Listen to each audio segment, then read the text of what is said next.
नमस्कार, बोल के लब आजाद है तेरे, मैं अभिसार शर्मा। जानते हैं 2014 में जब इस शख्स गिरिराज सिंह ने यह कहा था कि जो प्रधानमंत्री नरेंद्र मोदी का विरोध करते हैं, उनसे सवाल करते हैं, वो पाकिस्तान चले जाएं, तो मैं नहीं जानता था कि 6 साल बाद हमें आज का दिन देखना पड़ेगा।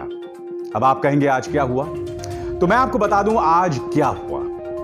खबर यह सामने उभर कर आई है कि संसदीय इतिहास में जो आज तक नहीं हुआ वो अब जाके हो रहा है। सांसद इस सरकार से सवाल नहीं पूछ पाएंगे।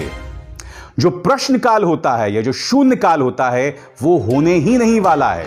यह अपने आप में बहुत अप्रत्याशित है। और मैं आपको बताना चाहूंगा कि इससे पहले आजाद भारत के इतिहास में कौन से मौके रहे हैं जब प्रश्नकाल नहीं हुआ है। 1961, 1975, 1976 और 1977। इनमें 3 सालों पर गौर कीजिएगा, 1975, 76 और 77, जब देश में आपातकाल लागू था। अब मैं आपको यह भी बताने वाला हूं कि जब प्रश्नकाल को उस वक्त खत्म किया गया था तब किस वजह से किया गया था, विशेष पर्पस क्या था। पहला पर्पस था उड़ीसा, दूसरा था प्रोक्लेमेशन ऑफ इमरजेंसी यानी कि देश में आपातकाल, उसके बाद 44वां संशोधन और तमिलनाडु और नागालैंड में राष्ट्रपति शासन, यानी असामान्य हालात। मगर इस बार जो हो रहा है वो एक नॉर्मल सत्र है और इस बार सवाल भी पूछे जाने बेहद जरूरी हैं, क्योंकि देश कोरोना संकट से अब भी जूझ रहा है। मृतकों की तादाद 1 लाख कब पहुंच जाएगी हम नहीं जानते। चीन के आक्रामक तेवर बदस्तूर बने हुए हैं। बेरोजगारी उसने तमाम रिकॉर्ड तोड़ दिए हैं और देश की अर्थव्यवस्था की सेहत बताने वाला जो जीडीपी है वो -24% पहुंच गया है। बावजूद इसके इतने सवाल हमारे सामने हैं और सरकार ने प्रश्नकाल न रखने का फैसला किया है। अब आप बताइए, इसे आप क्या कहेंगे। मैं आपको बताता हूं सरकार को दिक्कत क्या है। सरकार को दिक्कत यह है कि अगर सवाल पूछा जाएगा तो यह औपचारिक तौर पर दर्ज हो जाएगा और सरकार उस शर्मिंदगी से नहीं गुजरना चाहती। क्योंकि देखिए, मीडिया को तो इन्होंने मैनेज कर लिया है। मीडिया आज की तारीख में सरकार से सवाल नहीं पूछती है, वो तो विपक्ष से ही सवाल पूछती है। और मैंने आपसे बताया ना, 2014 में जब गिरिराज सिंह ने कहा था कि जो प्रधानमंत्री नरेंद्र मोदी से सवाल पूछेगा वो पाकिस्तान चला जाए, वही संवाद हमें पिछले 6 सालों में दिखाई दे रहा है। जो भी सामाजिक संगठन या जो भी पत्रकार इस सरकार से कठिन सवाल, तल्ख सवाल पूछते हैं, उन्हें हाशिए पर रख दिया जाता है। इस मुद्दे पर आगे जाकर मेरे साथ 2 खास मेहमान जुड़ रहे हैं। आम आदमी पार्टी से राज्यसभा सांसद संजय सिंह और आरजेडी से राज्यसभा सांसद मनोज झा, इन दोनों से मैं बात करूंगा। मगर सवालों को लेकर इस वक्त देश की क्या हालत है यह मैं आपको बतलाता हूं। मसलन प्रधानमंत्री नरेंद्र मोदी मन की बात करते हैं, देश का विद्यार्थी इतना नाराज होता है, देश का बेरोजगार युवा इतना नाराज होता है कि जो पहले कभी नहीं हुआ वो अब जाके होता है। प्रधानमंत्री के वीडियो को यूट्यूब पर डिसलाइक्स की तादाद कहीं ज्यादा है, नापसंद करने वालों की तादाद पसंद करने वाले लोगों से कहीं ज्यादा है। बात यहां नहीं रुकती है।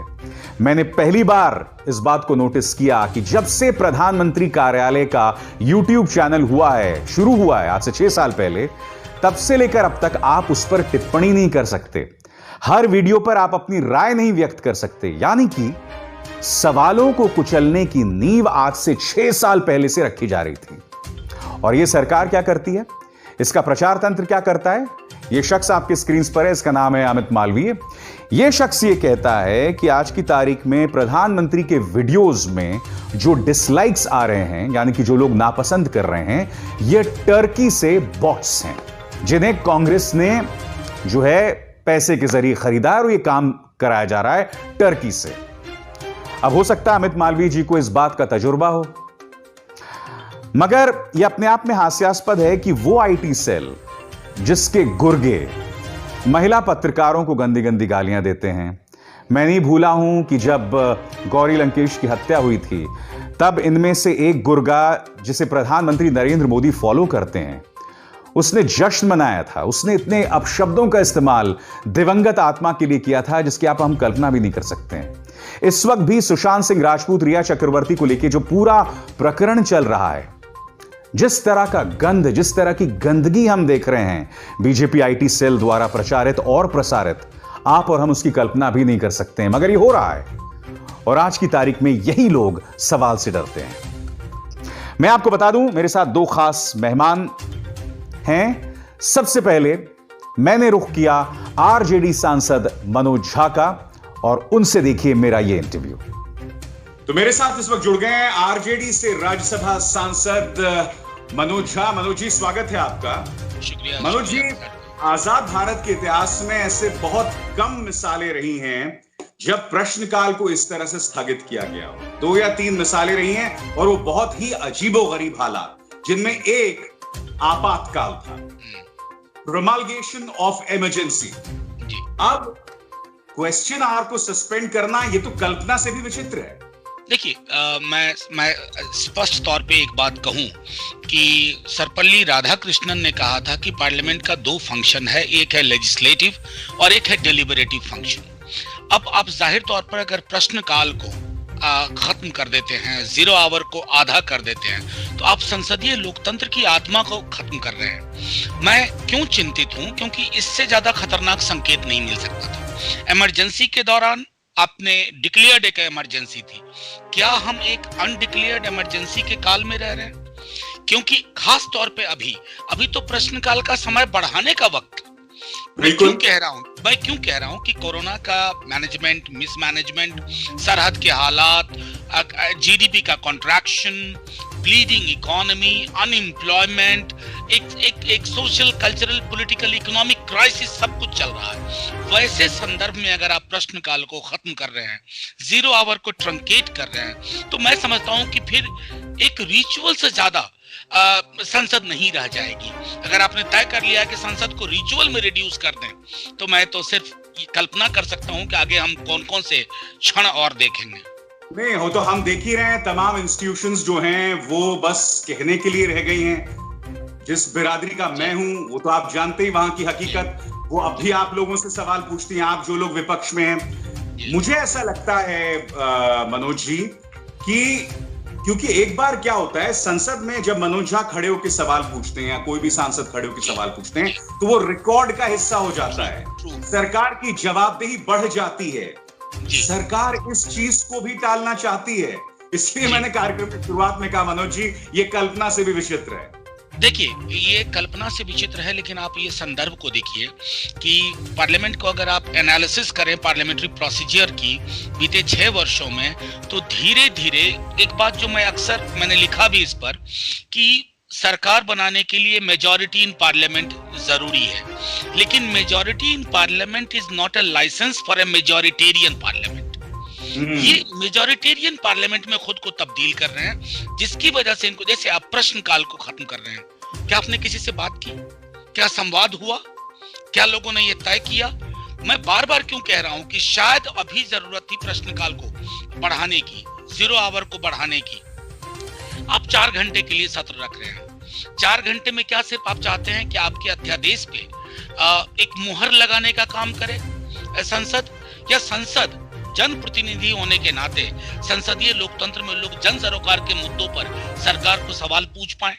कई बार आलोचना के लिए ही सवाल नहीं पूछे जाते हैं, जानकारी के लिए पूछे जाते हैं लोगों को, ताकि कि सच लोगों को पता चले।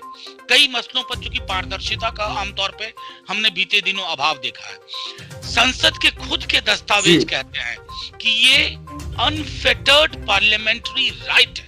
तो आप पार्लियामेंट को कमजोर कर रहे हैं, उसकी जड़ों को कमजोर कर रहे हैं, और आप चाह रहे हैं कि एग्जीक्यूटिव के लिए गए कोई भी निर्णय, क्योंकि मार्च के महीने के बाद से जो एग्जीक्यूटिव डिसीजंस हुए हैं उस पर अगर हम सवाल ना करें, तो जो legislative scrutiny of executive decision था पार्लियामेंट का एक अहम हिस्सा, आप उसको खारिज कर रहे हैं, खत्म कर रहे हैं। बिल्कुल।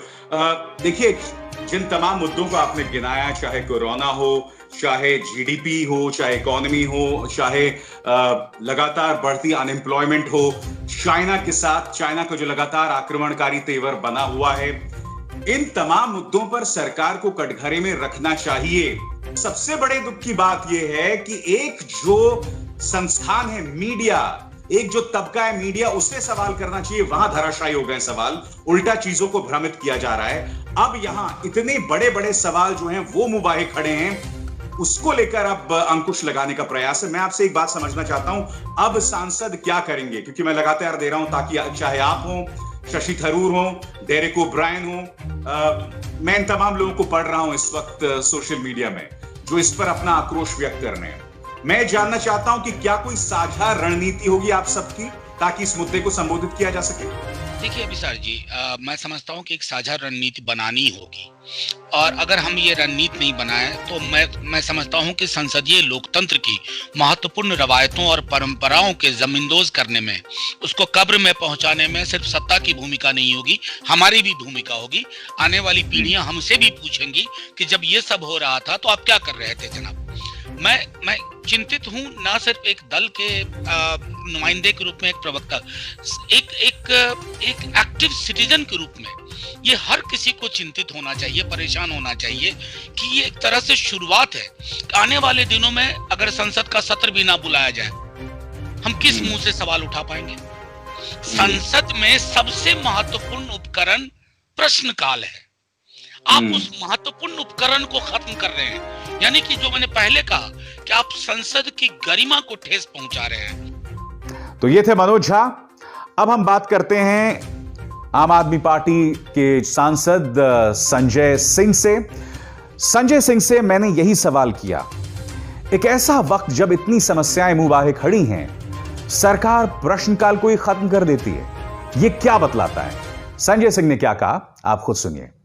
देखिए, ये वही बात दिखला रहा है जो ये सरकार 2014 से करती आई है, यानी अभिव्यक्ति की स्वतंत्रता के ऊपर कुठाराघात करना, अभिव्यक्ति की स्वतंत्रता पर हथौड़े चलाना, अभिव्यक्ति की स्वतंत्रता पर कार्रवाई करना, मुकदमे लगाना, जेल भेजना।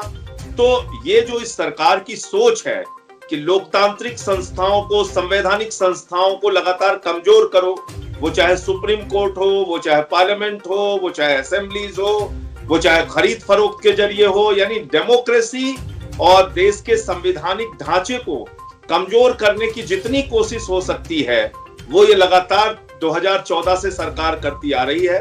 और उसी का एक ये प्रमाण है कि आप बताइए, हम लोगों के लिए सबसे बड़ा मौका होता है क्वेश्चन आवर और जीरो आवर, जिसमें हम सरकार से सवाल पूछ पाते हैं।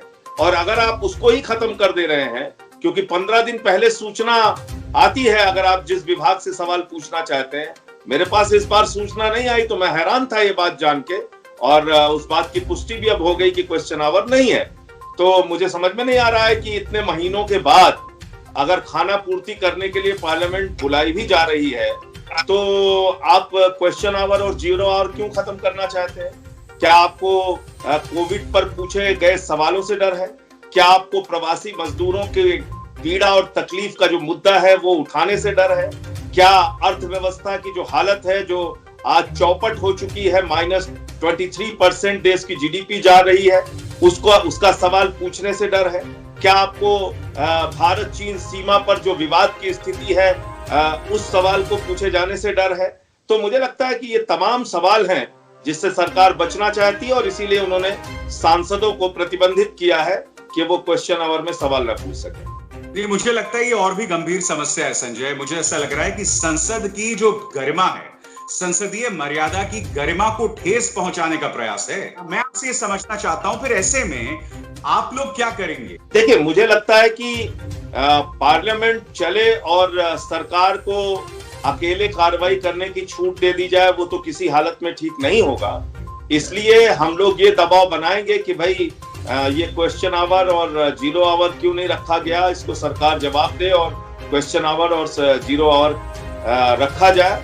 और संसदीय परंपराओं, संसदीय गरिमा और संवैधानिक परंपराओं के और गरिमा के भी विरुद्ध है ये कि आपने क्वेश्चन आवर और जीरो आवर खत्म करके जो जनता के बुनियादी सवाल हैं, जो मेंबर ऑफ पार्लियामेंट अलग अलग दलों के पूछ पाते हैं, और खासतौर से विपक्षी दलों के, कुछ सत्ता पक्ष के लोग भी पूछते हैं सवाल, लेकिन विपक्षी दलों के जो सांसद सवाल पूछ पाते हैं उन अधिकारों से आपने उनको वंचित कर दिया। हाँ, आप इसको एक प्रकार की लोकतांत्रिक व्यवस्था में तानाशाही का एक स्वरूप कह सकते हैं, क्योंकि कहने के लिए लोकतंत्र है, पार्लियामेंट में मेंबर्स डिबेट में हिस्सा लेंगे, लेकिन अगर वहां उनको सवाल पूछने का और अपनी बात उठाने का ही अधिकार नहीं रहेगा तो फिर ये एक खाना पूर्ति मात्र रहेगी और सरकार कुछ अपने पेंडिंग बिल पास करवाने की कोशिश करेगी, लेकिन जो जनता के सवाल हैं, जो पार्लियामेंट मेंबर्स पूछना चाहते हैं, उससे उनको वंचित कर देगी, उससे उनको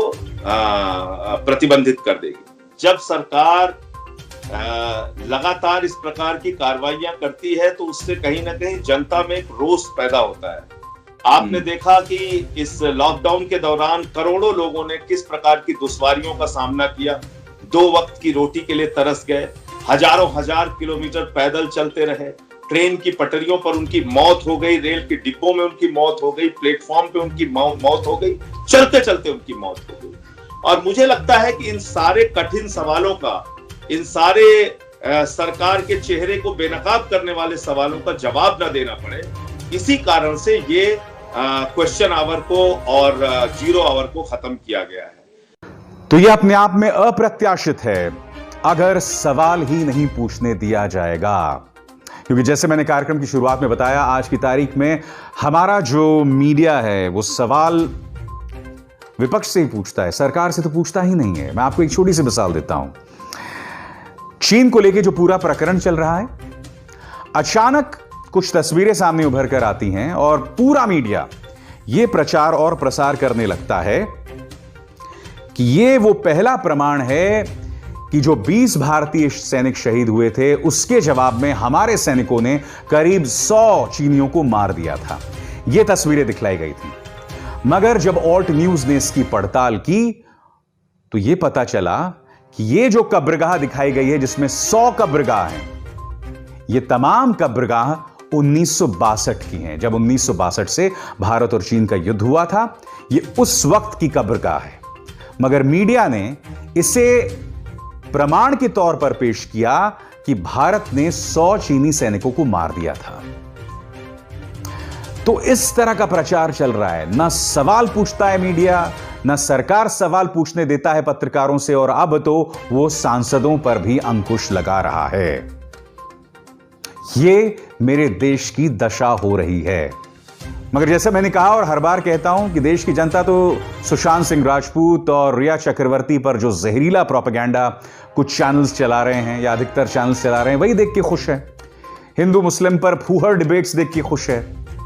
आपसे जुड़े मुद्दे जो ये सांसद उठा सकते थे, उस पर जो सरकार अंकुश लगा रही है, वो अपने आप में बेहद चिंताजनक है। मगर हम सवाल लगातार करते रहेंगे, क्योंकि बोल के लब आजाद हैं तेरे में हमारा विश्वास है। आप भी विश्वास कीजिए कि बोल के लब आजाद हैं तेरे।